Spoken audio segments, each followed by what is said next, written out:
Hard trigonometry looks scary until you use algebra. If sinθ plus cosθ equals m, find sin³ θ plus cos³θ. This looks difficult because we have cubes.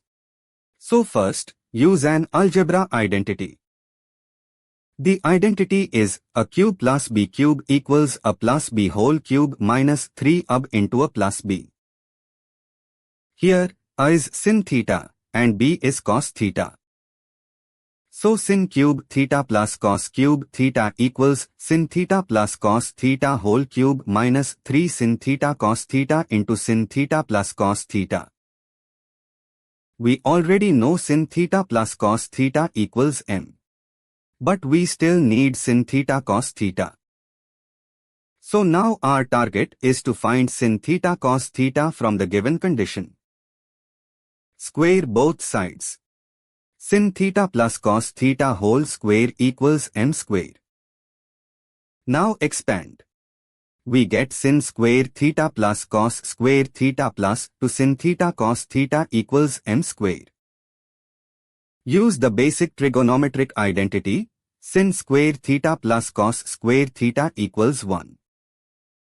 So the equation becomes 1 plus to sinθ cosθ equals m square. Now subtract 1 from both sides. Therefore, to sinθ cosθ equals m square minus 1. So sinθ cosθ equals m square minus 1 divided by 2.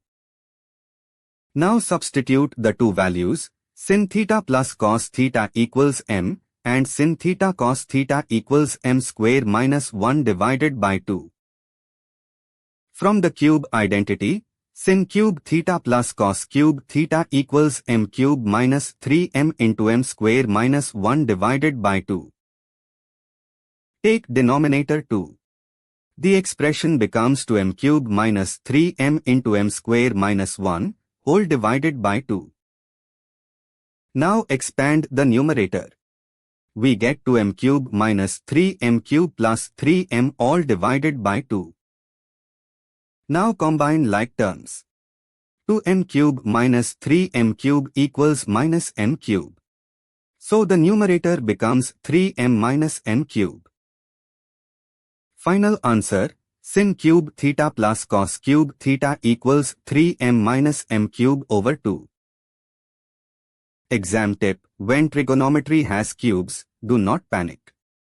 First check whether an algebra identity can help. Follow Professor Meow for more step-by-step maths lessons.